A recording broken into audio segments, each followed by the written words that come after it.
Sun travels வடமாகாணத்தில் சட்டபூர்வமான அனுமதியுடன் இயங்குகின்ற visa consultants and ticket agent. உங்கள் பெறுமதியான கடவுச்சீட்டுகள், ஆவணங்கள் போன்றவற்றுக்கு பாதுகாப்பான அனுமதி பெற்ற நிறுவனம் சன் டிராவல்ஸ்.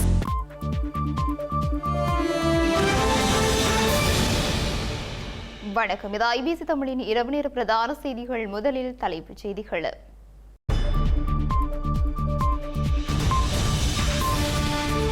அச்சுறுத்தும் பாணியில் செயற்படும் ஸ்ரீலங்கா அரசு. சட்டத்தரணிகள் சங்கத்தின் கருத்துக்கு நலிந்த மறுப்பு. விடுதலை புலிகள் பயிற்சி முகாம் குற்றச்சாட்டு. சந்தேக நபர் குறித்த உண்மையை வெளியிட்ட ஆனந்த விஜயபால. இலங்கையில் வங்கித்துறையை உலுக்கிய பெரும் மோசடி. 4 முகாமையாளர்களுக்கும் விளக்கமறியல். தமிழக சட்டமன்ற உறுப்பினர்களுக்கு மகளுந்து வழங்கும் அரசு. மறைமுக கையூட்டல் என்கிறார் சீமான்.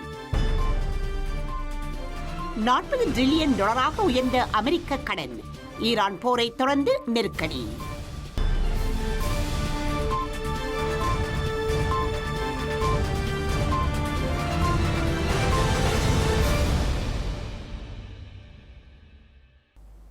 இனி தொடர்பான விரிவான செய்திகள். ஸ்ரீலங்கா நாடாளுமன்ற வளாகத்தில் இன்று நடைபெறவிருந்த இலங்கை சட்டத்தரணிகள் சங்கத்தின் பிரதிநிதிகளுக்கும் நாடாளுமன்ற உறுப்பினர்களுக்கும் இடையிலான சந்திப்பை நிறுத்த அரசாங்கம் அச்சுறுத்தும் விதத்தில் செயற்பட்டதாக இலங்கை சட்டத்தரணிகள் சங்கத்தின் தலைவர் தெரிவித்த கருத்தை அரசாங்கம் நிராகரித்துள்ளது. ஸ்ரீலங்கா நாடாளுமன்ற வளாகத்தில் இன்று இலங்கை சட்டத்தணிகள் சங்கத்தின் பிரதிநிதிகளுக்கும் நாடாளுமன்ற உறுப்பினர்களுக்கும் இடையில் ஒரு சந்திப்பு இடம்பெறவிருந்த நிலையில் அந்த சந்திப்பு சட்டத்தணிகள் சங்கத்தால் மீளெடுக்கப்பட்டது. அரசாங்கம் அச்சுறுத்தும் விதத்தில் செயற்பட்டதால் இந்த நிகழ்வு மீளெடுக்கப்பட்டதாக சட்டத்தணிகள் சங்கத்தின் தலைவர் ராஜீவ் அமரசூரிய தெரிவித்த கருத்து தொடர்பாக இன்று நாடாளுமன்றத்தில் எதிர்க்கட்சி தலைவர் சஜித் பிரேமதாசவிற்கும் அரசாங்கத்தின் பிரதம கொறடா நலிந்த ஜெயதிசவுக்கும் இடையே வாக்குவாதம் இடம்பெற்றுள்ளது.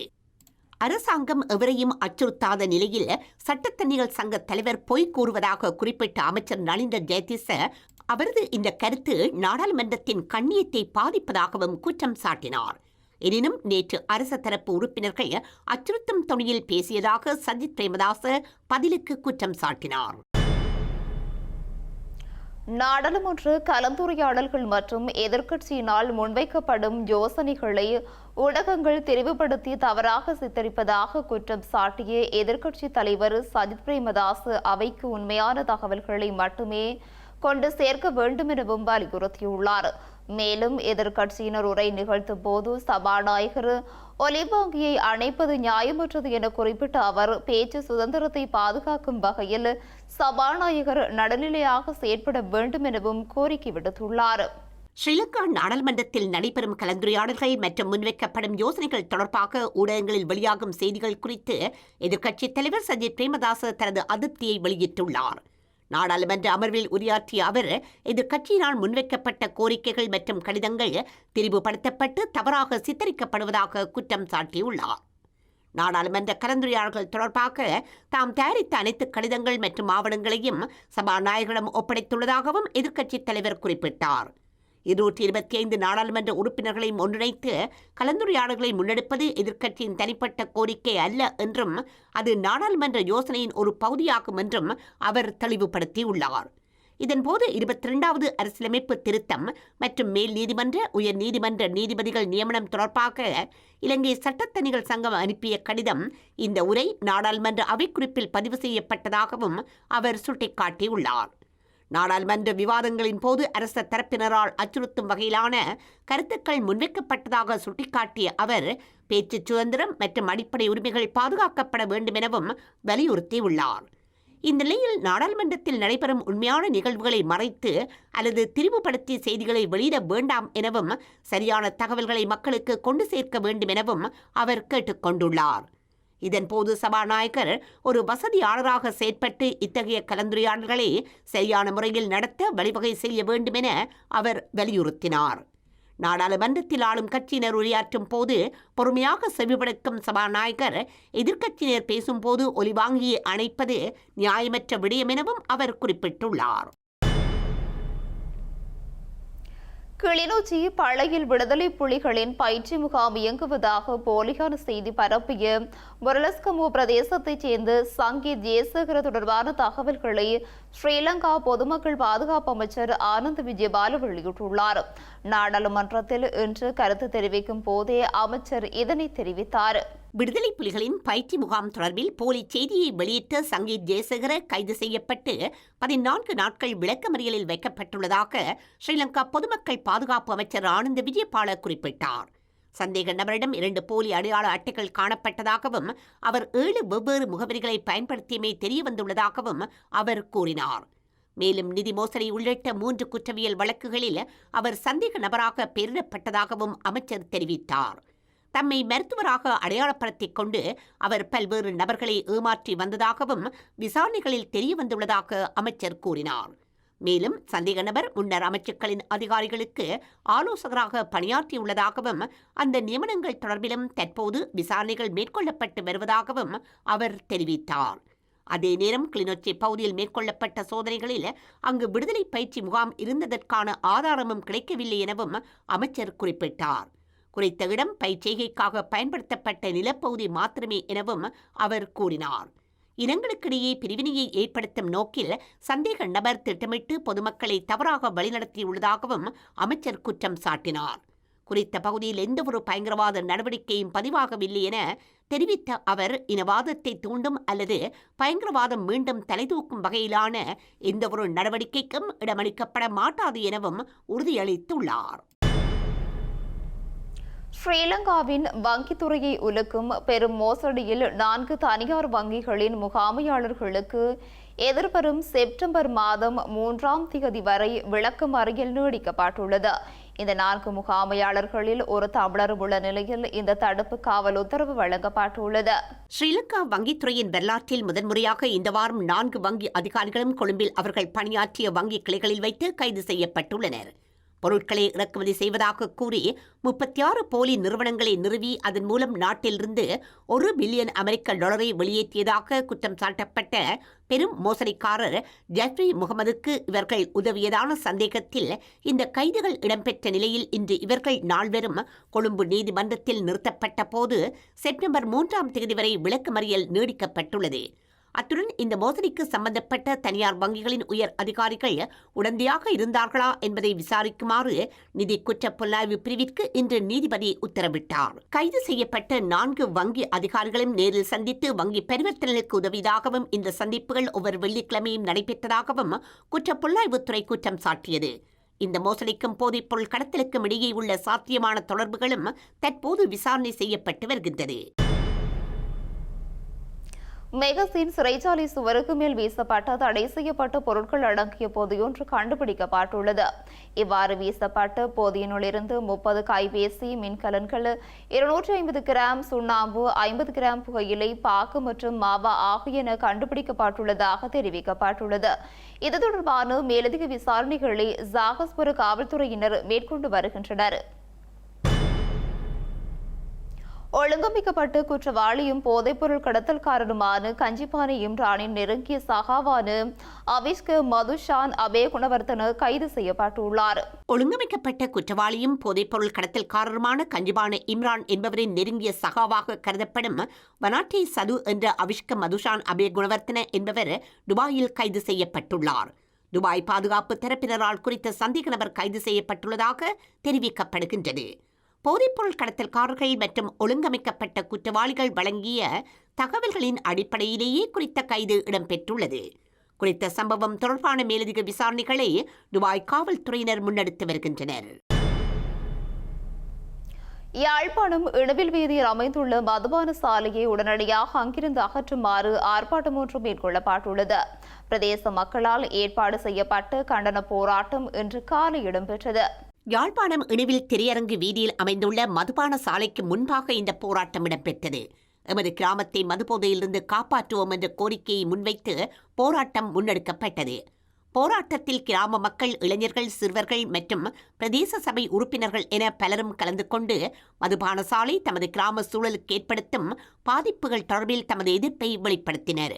குறிப்பாக கிராமத்தில் மதுபாவனை அதிகரிப்பதை தடுப்பதுடன் இளைஞர்கள் மற்றும் சிறுவர்களின் எதிர்காலத்தை பாதுகாக்கும் வகையில் குறித்த மதுபான சாலையை அகற்றுவதற்கு உரிய அதிகாரிகள் நடவடிக்கை எடுக்க வேண்டுமென போராட்டத்தில் கலந்து கொண்ட மக்கள் வலியுறுத்தினர்.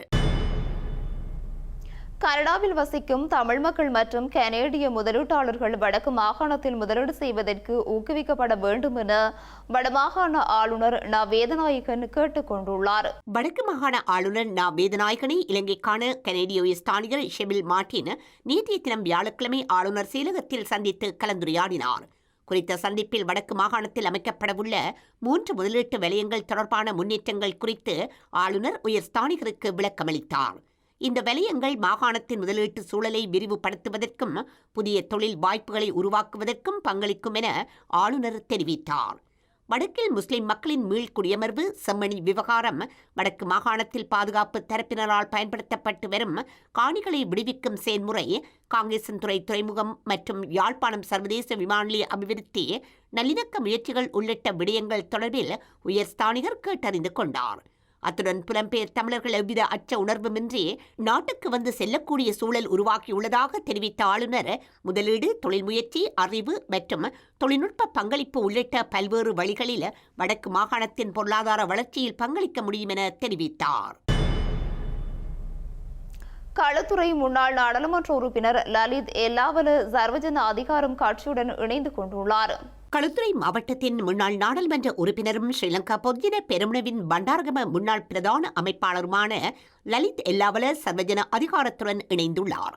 இதற்கமைய லலித் எல்லாவல சர்வஜன அதிகாரத்தின் களுத்துறை பிரதி மாவட்ட தலைவராகவும் அதன் உயர்பீட உறுப்பினராகவும் நியமிக்கப்பட்டுள்ளார். இதற்கான நியமன கடிதம் சர்வஜன அதிகாரத்தின் தலைவரும் நாடாளுமன்ற உறுப்பினருமான திலித் ஜெயவீரவினால் கட்சியின் தலைமையகத்தில் வைத்து லலித் எல்லாவலவுக்கு உத்தியோகபூர்வமாக வழங்கி வைக்கப்பட்டது. களுத்துறை மாவட்டத்தின் அரசியல் மற்றும் அமைப்பு நடவடிக்கைகளை மேலும் வலுப்படுத்தும் வகையில் மக்கள் மயப்படுத்தப்பட்ட புதிய அரசியல் பயணத்திற்கு லலித் எல்லாவலவின் அனுபவமும் பங்களிப்பும் சர்வஜன அதிகாரத்திற்கு புதிய பலத்தை சேர்க்கும் என எதிர்பார்க்கப்படுகின்றது. கொழும்பு கொம்பனி தெரு ஸ்ரீ சிவசுப்பிரமணிய சுவாமி ஆலயத்திலிருந்த நகைகள் திருடப்பட்டு அடகு வைக்கப்பட்டிருந்த நிலையில் அவை ஆலய தர்மகர்த்தாக்களினால் தனிப்பட்ட நிதியுதவி மூலம் மீட்கப்பட்டுள்ளன. கொழும்பு கொம்பனி தெரு ஸ்ரீ சிவசுப்பிரமணிய சுவாமி ஆலயத்திலிருந்த நகைகள் ஆலயத்தில் கடமையாற்றிய சதீஷ்குமார் குருக்களினால் நகை பெட்டகத்தின் சாவியை பயன்படுத்தி திருடப்பட்டிருந்தன. இவர் திருடிய நகைகளை அடகு வைத்து 2,67,00,000 ரூபாய் பணத்தினை சூதாட்டத்தில் இழந்துள்ளார். கடந்த மாதம் 29ஆம் தேதி ஆலய உற்சவத்தின் போது நகை பெட்டகத்தை திறந்த போதே திருட்டு வெளிச்சத்திற்கு வந்திருந்தது. அதனையடுத்து ஆலய நிர்வாகத்தினர் கொம்பனித்தெரு காவல் நிலையத்தில் முறைப்பாட்டை மேற்கொண்ட நிலையில் கோட்டை நீதவான் பசன் அமரசேனர் தலைமறைவாகியுள்ள சந்தேக நபரான சதீஷ்குமார குருக்களுக்கு வெளிநாடு செல்ல தடை விதித்ததுடன் அவரை உடனடியாக கைது செய்து நீதிமன்றத்தில் முன்னிலைப்படுத்துமாறும் உத்தரவிட்டுள்ளார். இந்நிலையில் ஆலயத்தின் புனிதத்தையும் பக்தர்களின் நம்பிக்கையையும் காக்கும் நோக்கில் ஆலய தர்மகர்த்தாக்கள் இருவர் தமது சொந்த நிதியிலிருந்து நன்கொடையாக வழங்கி அடகு வைக்கப்பட்டிருந்த நகைகளை முழுமையாக மீட்டுள்ளனர். செந்தில்குமரன் நிவாரண நிறுவனமும் வடக்கு மாகாண சபையும் இணைந்து வடக்கு மாகாண மருத்துவமனைகளுக்கு 6 குருதி சுத்திகரிப்பு இயந்திரங்களை வழங்கும் நிகழ்வு இன்றைய தினம் யாழ்ப்பாண பல்கலைக்கழக மருத்துவ பீடத்தின் மருத்துவ சிகிச்சை மற்றும் ஆராய்ச்சி மையத்தில் நடைபெற்றது. வவுனியா மற்றும் கிளிநொச்சி மாவட்ட மருத்துவமனைகளுக்கும் மல்லாவி ஆதார மருத்துவமனைக்கும் குருதி சுத்திகரிப்பு இயந்திரங்கள் வழங்கி வைக்கப்பட்டுள்ளன. கனடா உயர்ஸ்தானிகர், வடக்கு மாகாண ஆளுநர் ந வேதநாயகன், வடக்கு மாகாண சுகாதார பணிப்பாளர் உள்ளிட்ட முக்கிய பிரமுகர்கள் மற்றும் மருத்துவத்துறை நிபுணர்கள் இந்த நிகழ்வில் கலந்து கொண்டிருந்தனர்.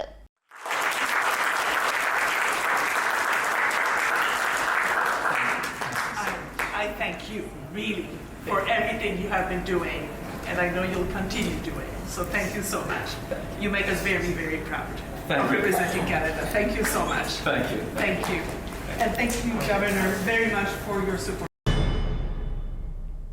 தந்தை செல்வாவின் 50வது ஆண்டு சிதார்த்த தின நிகழ்வை முன்னிட்டு இலங்கை தொழிலாளர் காங்கிரசின் தலைவர் செந்தில் தொண்டமானுக்கும் நாடாளுமன்ற உறுப்பினர் ஸ்ரீதரனுக்கும் இடையில் கலந்துரையாடல் ஒன்று இடம்பெற்றது. இந்த கலந்துரையாடலின் போது இலங்கை இந்திய வம்சாவளி தமிழர்களின் குடியுரிமை மற்றும் வாக்குரிமையை பறிக்கும் சட்டங்களுக்கு எதிராக தந்தை செல்வா சௌமியமூர்த்தி தொண்டமானுடன் இணைந்து நாடாளுமன்றத்தில் எதிர்த்து வாக்களித்தமை உள்ளிட்டு வரலாற்று முக்கியத்துவம் வாய்ந்த விடயங்களை செந்தில் தொண்டமான் நினைவூட்டியுள்ளார். மேலும் தந்தை செல்வாவின் சிதார்த்த தின நிகழ்வுக்காக ஏற்பாடுகளை மலேகத்தில் இலங்கை தொழிலாளர் காங்கிரஸ் முழுமையாக மேற்கொள்ளும் என செந்தில் தொண்டமான் தெரிவித்துள்ளார். கடல் கொந்தளிப்பு குறித்த எச்சரிக்கைகளையும் மீறி கடலுக்கு சென்று ரஸ்மிக புத்தா என்ற படகு ஸ்லாபம் முகத்வார பகுதியில் இன்று அதிகாலை விபத்துக்குள்ளானதில் கடற்றொழிலாளி ஒருவர் காணாமல் போயுள்ளார். கடற்கொந்தளிப்பு எச்சரிக்கைகள் விடுக்கப்பட்டிருந்த போதிலும் கடலில் பயணித்த படகொன்று இன்று அதிகாலை ஸ்லாபம் முகத்வார பகுதியில் விபத்துக்குள்ளாகியுள்ளது. இதனால் குறித்த படகில் பயணித்த கடற்தொழிலாளி ஒருவர் காணாமற் போயுள்ளார். காணாமற் போன மீனவர் ஸ்லாபத்தைச் சேர்ந்த 67 வயதுடையவர் என அடையாளம் காணப்பட்டுள்ளார். ரஷ்மிக புத்தா என பெயரிடப்பட்ட படகில் 2 கடற்தொழிலாளர்கள் சென்றிருந்த வேளையில் காலை 6 மணியளவில் குறித்த விபத்து நேர்ந்துள்ளது. குறித்த சம்பவத்தை தொடர்ந்து கடற்தொழிலாளர்களில் ஒருவர் மீட்கப்பட்டதுடன் பின்னர் சிலாபம் காவல்துறையிலும் முறைப்பாடு செய்துள்ளார். குறித்த 2 கடற்தொழிலாளர்களும் நேற்றைய தினம் பிற்பகல் 1 மணி அளவில் சிலாபம் பகுதியிலிருந்து கடலுக்கு சென்றுள்ளதாக தெரிவிக்கப்படுகின்றது. காணாமற் போன கடற்தொழிலாளரை கண்டுபிடிக்கும் நோக்கில் தற்போது பல படகுகள் தேடுதல் பணியில் ஈடுபட்டுள்ளன. எச்சரிக்கைகள் நடைமுறையில் உள்ள காலப்பகுதியில் கடற்தொழிலாளர்கள் மிகவும் அவதானமாக இருக்குமாறும் கடலுக்கு செல்வதை தவிர்த்துக் கொள்ளுமாறும் மீண்டும் அறிவுறுத்தப்பட்டுள்ளனர். தமிழ்நாடு சட்டப்பேரவையில் உள்ள அனைத்து உறுப்பினர்களுக்கும் இலவச மகிழுந்து வழங்கப்படும் என முதல்வர் விஜய் அறிவித்த நிலையில் இது அரசை விமர்சிக்காமல் இருக்க கொடுக்கப்படும் மறைமுக கையூட்டாக இருக்கக்கூடும் என நாம் தமிழர் கட்சியின் தலைமை ஒருங்கிணைப்பாளர் சீமான் குறிப்பிட்டுள்ளார். ஏற்கனவே சொந்தமாக மகிழுந்து உள்ள உறுப்பினர்களுக்கும் புதிதாக இலவச மகிழுந்து வழங்க வேண்டியதன் அவசியம் குறித்தும் அவர் கேள்வி எழுப்பியுள்ளார். தமிழ்நாடு சட்டப்பேரவையின் 110 விதியின் கீழ் முதல்வர் விஜய் அனைத்து சட்டப்பேரவை உறுப்பினர்களுக்கும் இலவச மகளூந்து மற்றும் புதிய சலுகைகளை நேற்று அறிவித்த நிலையில் இது அரசை விமர்சிக்காமல் இருக்க கொடுக்கப்படும் மறைமுக கையூட்டு என நாம் தமிழர் கட்சியின் தலைமை ஒருங்கிணைப்பாளர் சீமான் குற்றம் சாட்டியுள்ளார். தமிழகம் ஆண்டுக்கு 1,76,000 கோடி கடன் வாங்கும் நிலையில் மகளூந்து இல்லாத சட்டப்பேரவை உறுப்பினர்களுக்கு மட்டும் அதனை வழங்காமல் தற்போது தேர்ந்தெடுக்கப்பட்டுள்ள சட்டமன்ற உறுப்பினர்களில் 190 சட்டமன்ற உறுப்பினர்களிடம் ஏற்கனவே சொந்தமாக மகளூந்து உள்ளதாக தங்களின் வேட்புமனுவில் அவர்கள் குறிப்பிட்டிருக்கும் நிலையில் மக்களின் வரிப்பணம் வீணடிக்கப்படுவதாக சீமான் குறிப்பிட்டுள்ளார். காவிரி விவகாரத்தில் உச்ச நீதிமன்றத்தின் காவிரி மேலாண்மை ஆணைய உத்தரவுகள் மதிக்கப்பட வேண்டும் என முதல்வர் விஜய் திட்டவட்டமாக தெரிவித்துள்ளார். போதைப் பொருட்களை தடுக்க மாநிலங்களிடையே கூட்டமைப்பு தேவை எனவும் ஒருங்கிணைந்து செயற்பட வேண்டும் எனவும் தமிழக முதல்வர் விஜய் தெரிவித்துள்ளார். காவிரி விவகாரத்தில் உச்ச நீதிமன்றத்தின் காவிரி மேலாண்மை ஆணைய உத்தரவுகள் மதிக்கப்பட வேண்டும் எனவும் அவர் குறிப்பிட்டுள்ளார். உரிய நதிநீரை பங்கிடாமல் காவிரி விவகாரத்தில் ஒத்துழைப்புக்கு வாய்ப்பில்லை எனவும் அவர் குறிப்பிட்டுள்ளார். கோடிக்கணக்கான மக்களின் வாழ்க்கை, விவசாயம் மற்றும் வாழ்வாதாரத்திற்கு நீர் அடிப்படையானது எனவும் மாநிலங்களுக்கு இடையேயான நதிகள் சட்டப்பூர்வமாகவும் முழு ஒத்துழைப்புடனும் நிர்வகிக்கப்பட வேண்டும் எனவும் அவர் குறிப்பிட்டுள்ளார். 12ஆம் வகுப்பு முடிவுகளின் அடிப்படையிலேயே மருத்துவ சேர்க்கை நடத்த அனுமதி வழங்க வேண்டும் எனவும் மருத்துவ படிப்புகளுக்கான நீட் நுழைவுத் தேர்வால் கிராமப்புற மாணவர்கள் பாதிக்கப்படுகின்றனர் எனவும் அவர் குறிப்பிட்டுள்ளார். ஜிஎஸ்டி அறிமுகப்படுத்தப்பட்ட பின்னர் பெட்ரோல் மற்றும் மதுபானங்களை தவிர வேறு எதிலும் மாநிலங்கள் தங்களுக்கு ஏற்ப மாற்றம் செய்து கொள்ளும் வருவாய் ஆதாரங்கள் கிட்டத்தட்ட இல்லாத நிலை ஏற்பட்டுள்ளதெனவும் அவர் குறிப்பிட்டுள்ளார். அமெரிக்கா இதுவரை எந்த ஒரு நாட்டின் மீதும் எடுக்காத அளவுக்கு ஈரான் மீது பொருளாதார தடை நகர்வுகளை எடுக்கும் என அமெரிக்க அரசு தலைவர் இன்று புதிய சூளுரையை விடுத்த நிலையில் அமெரிக்காவின் மொத்த கடன் சுமை இப்போது சாதனை அளவாக $40 டிரில்லியன் எட்டியுள்ளது. அண்மைய ஆண்டுகளில் அமெரிக்காவின் கடன் சுமை மிக வேகமாக உயர்ந்து வரும் நிலையில் இப்போது அது $40 டிரில்லியன் எட்டியுள்ளது. ஈரான் மீதான போரிலிருந்து வெளியேற வழியில்லாமல் திணறும் ட்ரம்ப் இப்போது ஈரான் மீது அமெரிக்கா ஒருபோதும் இல்லாத அளவில் நிதி அழுத்தத்தை பிரயோகிக்கும் என்ற புதிய எச்சரிக்கை செய்தியை வெளியிட்ட நிலையில் அவரது நாட்டின் கடன் சுமை இப்போது சாதனை அளவான $40 டிரில்லியன் எட்டியது. 10 ஆண்டுகளுக்கு முன்னர் அமெரிக்காவின் கடன் $20 டிரில்லியன் இருந்த நிலையில் அது தற்போது 2 மடங்காக உயர்ந்துள்ளது. அமெரிக்கா நீண்ட காலமாகவே கணிசமான அளவு கடனை சுமந்து வந்தாலும் அமெரிக்காவில் தினசரி 10,000 பேர் ஓய்வு பெறும் நிலையில் அவர்களுக்கு மத்திய அரசு சமூக பாதுகாப்பு மற்றும் மருத்துவ காப்பீட்டு திட்டங்களுக்காக முன்பை விட அதிகமாக செலவு செய்வதால் கடன் எகிரி வருகின்றது. மத்திய அரசின் செலவினங்கள் அது வசூலிக்கும் வரி வருவாயை விட தொடர்ந்து அதிகமாக உள்ளது. இந்த நிதியாண்டின் முதல் 10 மாதங்களில் அரசாங்கம் ஏற்கனவே $1.8 டிரில்லியன் பற்றாக்குறையை சந்தித்துள்ளது. செய்திகளின் நிறைவாக மீண்டும் தலைப்புச் செய்திகள்.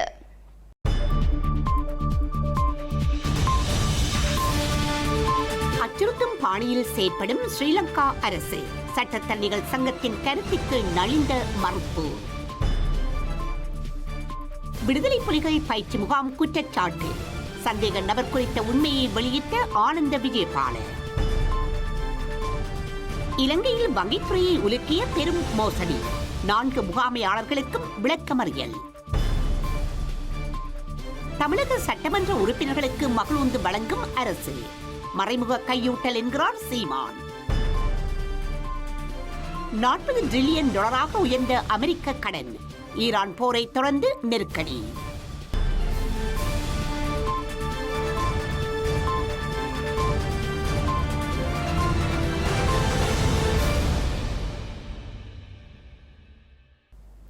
இத்துடன் ஐபிசி தமிழின் இரவு நேர பிரதான செய்திகள் நிறைவு பெற்றன. உடனுக்குடன் செய்திகளை அறிந்து கொள்ள IBCTamil.com என்ற இணையதளத்தினை பார்வையிடுங்கள். வணக்கம்.